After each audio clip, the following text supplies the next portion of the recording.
Welcome back to the Don't Pick the Scab podcast, where we assist and teach men over 40 to heal and thrive after divorce. Today, we have special guest Steve Schleupner, a seasoned financial planner with over 20 years of experience specializing in financial divorce transitions.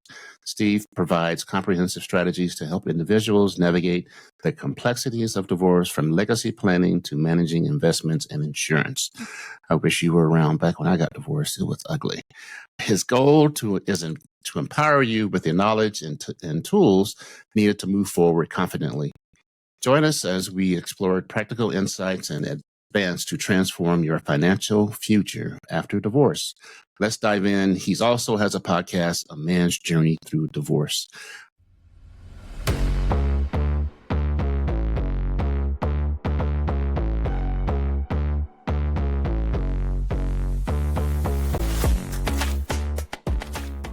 Welcome to the Don't Pick the Scab podcast, with the premise of connecting men over 40 with the tools and community to thrive in their divorce recovery, either before, during, or after a divorce. Can you share some of your journey into financial planning and what inspired you to specialize in divorce transitions? Well, I've been in financial planning for over 20 years. And through that period of time, I learned that there is so much more to a successful financial plan than just instilling some sort of products. When I went through my divorce back in 2017, I made a decision to reinvent the way that I was working financial planning, because what occurred to me is that people tend to have these elevated states of financial psychology, if you will. Divorce brings us face to face with all of our financial fears. And the other unique thing about divorce and financial planning is you're operating under this set time frame, often established by the courts.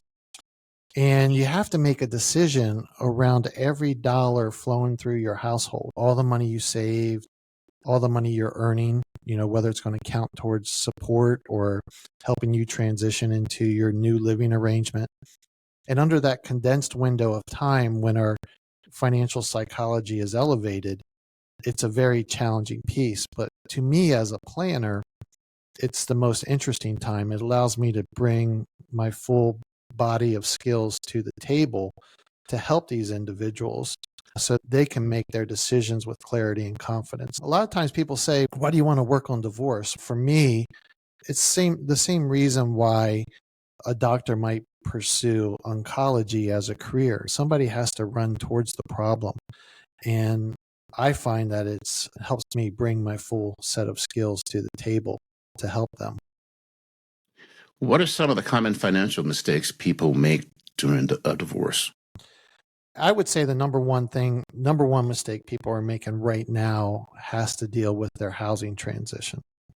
Across the country, I work with people across the country, and the housing transition is the biggest problem. We're talking about raising the cost of living to the divorcing household because we have to refinance and potentially buy our partner out at much higher interest rates. So that increases the overall cost to the family, but then they go through and they just make these settlement decisions around the house without making sure that somebody can get pre-approved for the mortgage, without making sure that their credit is in good shape, without making sure that they understand the full set of intricacies that exist around the housing transition. So I would say that's the number one problem. Other problems happen because they don't understand the rules behind retirement accounts, for example. One of the major things is splitting a employer-sponsored plan without understanding what the plan sponsor allows you to do in terms of having an ex-spouse kept on the retirement plan with the employer or forcing it to be moved into an IRA. Those are two completely advantages or disadvantages that could come with that. And so we just don't gather all the information. I think a lot of people they're focused on dividing the assets, but they forget that we have to follow certain rules that plan sponsors might have, or that mortgage underwriters might have, or what the IRS might require us to do. And oftentimes these things are just glossed over because they're just focusing on dividing accounts or dividing assets. in a certain way. So when you're helping people, this is one of my biggest questions because you're also a certified divorce coach. How do you wear two hats and how do you know when to separate the hats? Know what I mean? Yeah, when people come in and meet with me, oftentimes we're going to do an assessment up front and we're going to find out where they are.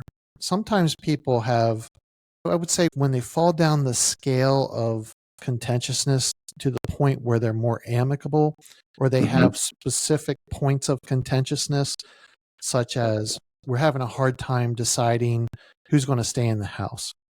Those individuals are ready to have me step in as a financial neutral and to work the case to give them unbiased recommendations. So me as a financial neutral, I step in and have allegiance to my recommendations, not to one party over the other. But sometimes people come in, especially men, and I would say the majority of my men that I'm working with are the primary breadwinner. They're over 40 years old. Ding, ding, ding. Right. They have been the one who's received the news from their wife that she wants a divorce. And they sit there and they're asking themselves, why was my efforts not good? I was following the how to be a good father, how to be a good provider, how to be a good husband handbook. And I know I'm not not perfect, but damn, I'm a pretty good man in this relationship. And they find themselves in this situation where they feel completely vulnerable financially and they're unsure how the divorce process works. They don't want to cause more damage, but they also have these heightened levels of fear about their future. So these individuals can benefit from general financial knowledge, but that financial knowledge isn't going to help them overcome these internal emotions that they have. So in these cases, they tend to work with me through some coaching first, where we work. So the coaching is a little bit different than therapy. Coaching is going to set you on the framework of where you are today. It's going to give you tools and strategies to move forward day by day, moment by moment. Where therapy is going to break you down into your past and help you understand some things. Correct. But in divorce, we're not broken as men in divorce. We're just having a hard time dealing with a transition. And we need to have the awareness, the tools, the strategies to help us get ready to make these important decisions about our transition.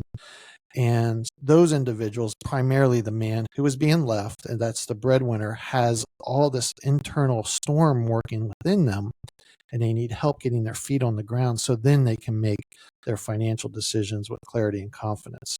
So we have an open discussion at the beginning to find out truly where they are. And they may have a financial need that needs to be answered, but they're not ready to do it. So I'll invite them to come into coaching to see if we can calm that storm a little bit to move forward with their financial decisions. Can you discuss the importance of understanding men for understanding their assets and liabilities during a divorce? Because a lot of guys have no clue. The best way to look at this is we have, every time you have an asset, it could be a house, it could be a stock account that you've invested in that's not designated as a retirement account. It could be your employer's retirement account.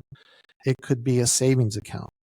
Every time you have an asset, you have an automatic agreement with the IRS for taxes. The IRS is going to say, given the asset that you have, you either have to pay taxes now or you have to pay taxes in the future for some sort of arrangement.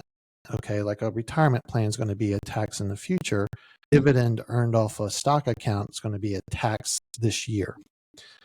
So there's always those types of nuances. So we always have a tax relationship to every asset we own.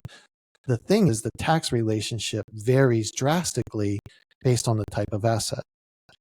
The other thing that we have is we have some sort of protection component that goes with every asset, right? So a house, the way it's titled, there's protection in the way it's titled. So most houses across the country are titled tenants in it by entirety, which means each person owns the house 100%. You go out and cause a car accident, you get sued, somebody comes in and says, I'm going to take the equity in your house. Your spouse can step up and say, no, this house is mine. I own it in entirety. But when you go through divorce and you own it individually, now the liability exposure has been changed. The same thing happens with any other types of asset you have.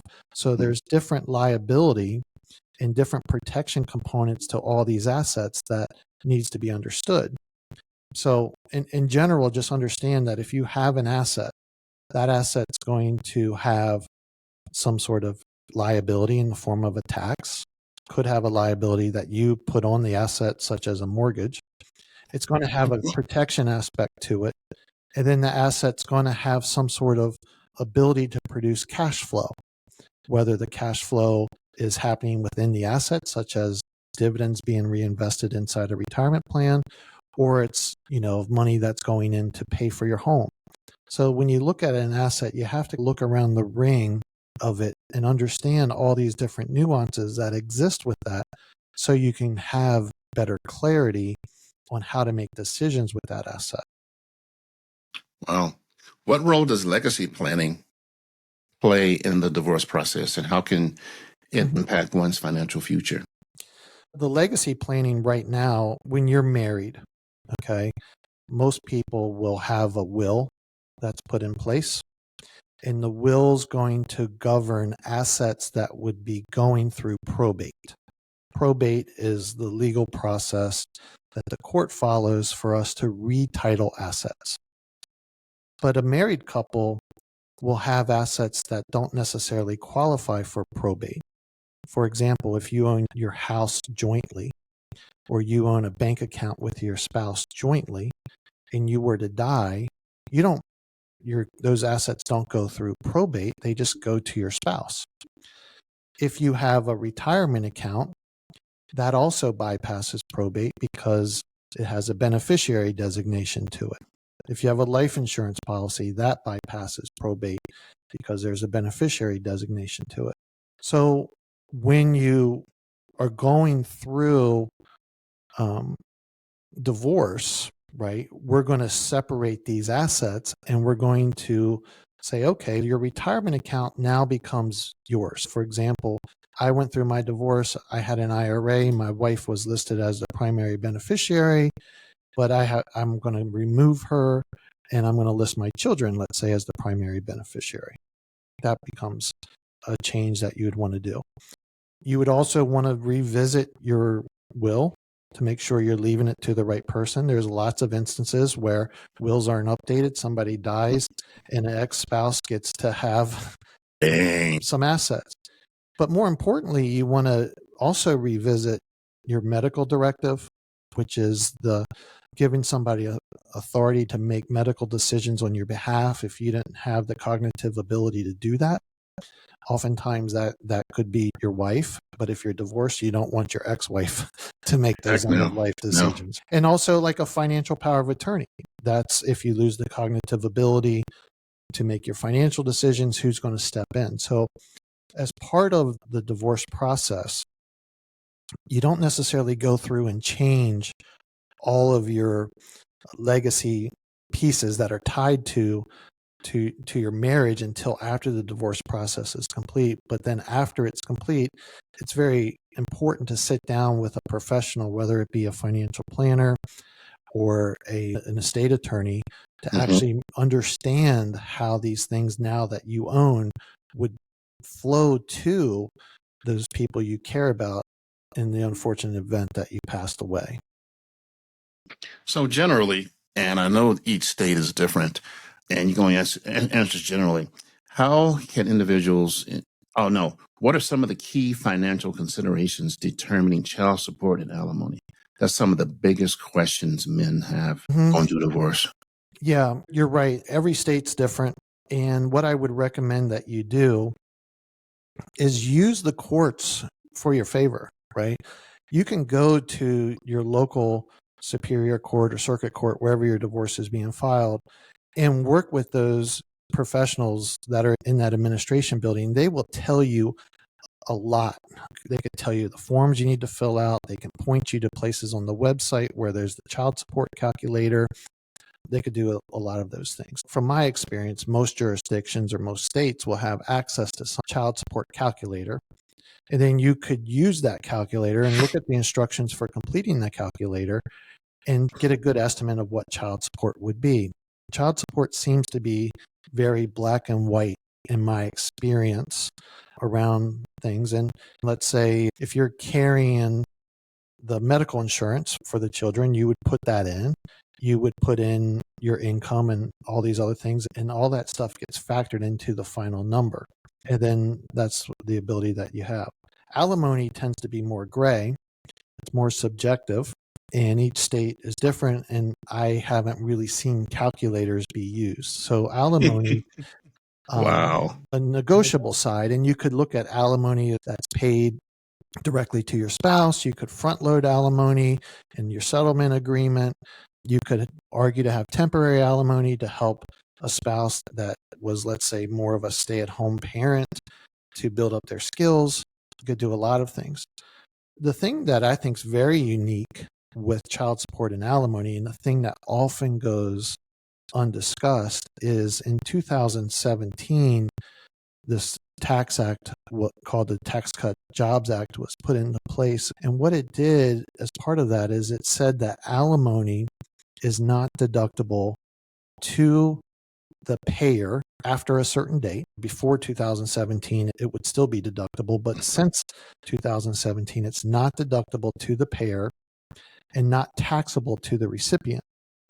So oftentimes people don't realize that I'm paying child support and alimony with after-tax dollars. And the person who's receiving it is receiving those things without paying taxes. Now, I personally feel that the person who's the payer has the advantage because they have some constraints. They know that they have to be greater stewards of their money, and they can be more responsible with their decisions.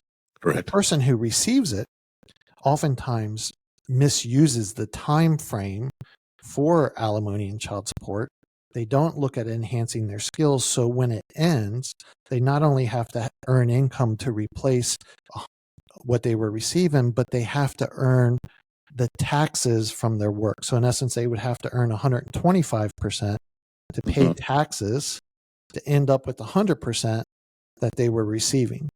And I think this is a major issue and a major challenge for people because they don't see the purposes of this child support and alimony and what it's really intended for. And when those things end, they often get caught shorthanded. Wow. So how often should someone revisit their financial plan after their divorce is finalized? It depends on what stage you're in. If you're closer, if you're more in the accumulation phase, I think an annual review is fine, a comprehensive review. I think that would be the general rule of thumb. However, if you completed your divorce and your runway towards retirement is about 5 years from now, and you want to work to make sure that you're doing everything right, more frequent reviews could be warranted for you to make sure that you're ready to approach that new transition point the right way. I also feel that when we make this decisions about all of our finances when we're going through the divorce process, sometimes your financial transition requires more attention. So let's say your divorce was completed in January of this year, and now you have money, you're trying to figure out your budget, your living situation, how to save for retirement, all these things that you're getting adapted to on your own, possibly paying support. It might be more prudent to have a financial person working with you through the first 2 or 3 months, and then the next quarter and the quarter after that. You put more attention on it initially so you're getting the right support, you're not making the mistakes. And then as you get your feet on the ground financially, then you have more of an annual review, let's say. Can you share a success story generally from your work that illustrates the impact of financial planning during divorce? I have one of my favorite stories is I was hired by a financial planner. He is in partnership with 3 other financial planners. He was the primary breadwinner, worth about $16 million. And his wife was hired a very aggressive attorney locally. I've seen this attorney work. This attorney is very good at pulling together her resources. She's very smart and wise. And my client had worked with me to help him get a feel of what the settlement would look like. And when it got into the legal framework, he and his attorney were just working by themselves. And I hadn't spoken to him in about 6 months, and he called me up and he said, my attorney's helping me with the settlement proposal. We're getting ready to send the settlement proposal off to my wife and her attorney, but I don't feel that everything's right, and I want you to come in and look it over. And what they had done is they had made a double counting error in his business. So his business that he owned with his partners, they had this reserve fund inside the business where each partner owned $800,000. And then they had the business valued. What they did is they took this reserve fund as an investment account, listed it as a marital asset, and then put the business as a marital asset. So in essence, what they did is they double counted the $800,000. And the financial guy, when I pointed this out to him, he was like, oh, no, duh. I can't believe I missed that. They were ready to submit this to the other side as part of the settlement agreement, and that would have raised his assets by $800,000. So we were in essence able to save that double counting. Double counting happens in multiple ways, and it's very easy to fall in those mistakes of double counting. And you can't rely on the other side to bail you out and say, you know what, you made an error here. They're not going to tell you. No. Yeah. No. What are some of the ways to develop a positive mindset about finances post-divorce? Oh, that's a really good question. Post-divorce? Post-divorce, yeah. Okay. When the shit show is over. I have my unique way of doing this. So when I got my divorce, I was 47, right? I had been the main breadwinner. My wife was a stay-at-home mom, and I'm a financial planner. And every day I'm going through and I'm helping my clients, and I could work cases and I could say, geez, these people have these goals and they're not going to be able to meet their retirement goals. I can work those things in my head. Then I'm the one going through divorce, and the way we had our situation established, I had a low mortgage on my house. I had a lot of equity in my house. I wanted to keep my house. And in order for me to keep my house without refinancing, I had to give up almost all of my retirement to her. And so here I am at 47 making this decision. Do I choose stability for my family, or do I focus on my retirement? And I chose the stability. And I sat back, and it was uncomfortable because I'm like, how the hell am I ever going to retire now?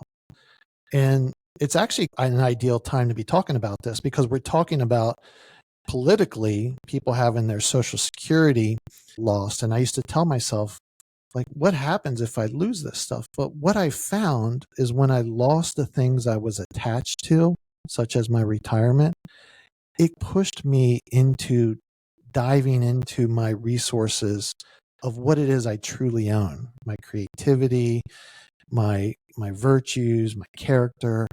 And I started asking myself, what can I do? How can I view things? And I started looking at it and saying, if I have to work well into my 70s, let's say, then I might as well just do what the hell I want to do. Have some fun at it. And this is the same thing I tell my clients today that are fearful of losing Social Security, right? They took Social Security away. And just imagine this. If they took Social Security away from you today, and all of a sudden you didn't have that backstop and you were ill prepared to enter retirement, then you would say, if I'm going to have to keep working, I'm just going to do what I want to do. And in essence, that then becomes the feeling of retirement, right? Yep. So I view things that way. I also call it the paradox of transcending. It's a concept that I developed. And if you think about it, and especially if you're a listener, if you're in your 40s, you know this to a point, to a T. You have worked really hard to build wealth for your family. You have sacrificed time with your kids for your career. You've sacrificed your energy. You might have even sacrificed your health and your ability to provide self-care for your health along the way. Correct. And then, but as you're building this wealth for your family, right? The money side is propped up. You have cost yourself time, energy, and health, right? You've cost yourself other forms of prosperity. And what divorce does, and the paradox of divorce says, is I'm asking you to give up your money. And when you give up your money, you will start to reclaim your money because you're moving from a relationship that's toxic or not working for you. And you're going to use your time, your energy, and your health. That's going to be replenished. And as it does, you'll be able to accumulate more money. See, we don't understand how much our energy, our health, and our time, when it's wasted, deviates from our ability to go out and be creative and our ability to produce value for the world. So I just see it as a paradox. I Yep. believe that divorce is asking you to give up a form of prosperity so you can reclaim other forms of prosperity. Oh, that's And an when you interesting way to do look that, at it. Yeah. you will become more prosperous. I had a patient tell me the other day, and it was just like a slam. We were talking about life, and she's a little bit younger than me. We're talking about how much time you have left. And she says that she looks at stuff now through a different lens, and her lens is called QTR. No, QTL, quality time left. Right. Because Right. we are on the downslide of our lives. Right. And that rang huge with me. Quality time left. There's a spiritual component to what we're talking about here, and it's formulated in several books. That the two books that I read, I have read several times. One is called The Second Mountain by David Brooks, and one is called Falling Upward by Richard Rohr. And in these books, they talk about this season through life where, especially men, they come out into the workforce, that they're filling this archetype. They want to be successful. They want to be all those things that we were trying to be before she told us she wanted to leave. Like, we want to be the good father. We want to be the good provider. We want to be the good partner. And we're working and working so hard with our career, and we're giving up so much to do all those things. We're putting all these other people ahead of us. And then divorce comes, and you're like, what was it all for? And this is the analogy of the second mountain. Now you're being asked to climb the mountain again, but are you going to do it in the same way that you had done the first time? And more often than not, you're not going to do it the same way. And when you get to the top of the second mountain, you're going to have a different viewpoint of life, such as the lady saying QTR. You're going to have this different viewpoint of life, and you're going to understand some of the nonsense that you were attaching to things during your first mountain climb. Does that make sense? Yep, definitely.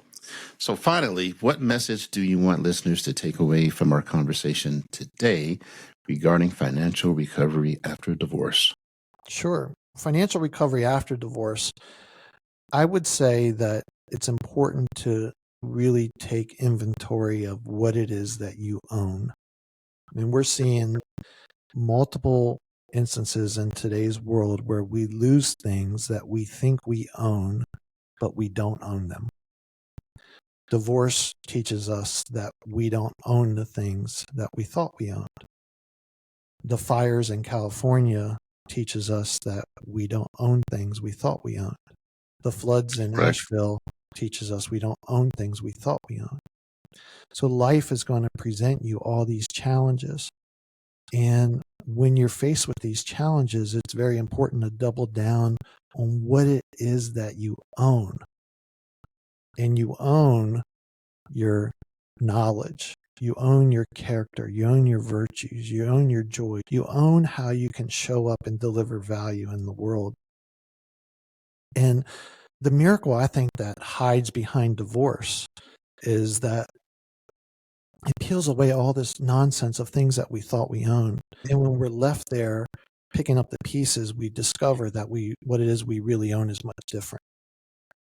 And if you focus on building what it is that you truly own, you will have a feeling of prosperity that's different and more real than these shadow type of feeling of prosperity because we have so much in a retirement account. That's not really true. All right, Steve. That was interesting. I wish my video was on so I could drop my mic right in front of you. But hey, we appreciate you being on the podcast. Let the listeners out there where to find you. I'll have your contact information in the show notes. Sure. Oh, no. I'm sorry. The best way to find me is through my website, youtreecoaching.com. That's YOUTREE coaching.com. And if you want to tune into the podcast after you listen to this podcast, you're welcome to do it. It's at A Man's Journey Through Divorce. It's on all the major podcast platforms. What's the significance of U-Tree? That's a long story, but I developed U-Tree back in 2010 before I started the business. And there's a tree actually called a yew tree, Y-E-W. And the yew tree is one of the most resilient organisms on the planet. They have some of the yew trees can be over 1,500 years old. Wow. And the idea is what they used to do is the British, back in medieval times, British bow makers would use the yew wood for their bow and arrows because it's extremely strong and extremely flexible. But the reason the yew tree lives so long is that it produces its own pesticides. If it falls over, it reroots itself in the ground and starts to grow again. As it grows, it will hollow out its core and develop a root system down inside the core of the tree to live off its own nutrients. So when I look at this type of thing, this is what we should be doing as we're approaching our lives. We should become resilient. We should become flexible. We should build our own structures to help support us the right way. So that's the yew tree. That was very interesting. All right, Steve. We appreciate your time. This was well worth the effort of not having video. But next time we'll do that. But we'll have to have you back because I probably got through about 5 of my questions of 25. But that's okay. But we appreciate your knowledge and your thoughts.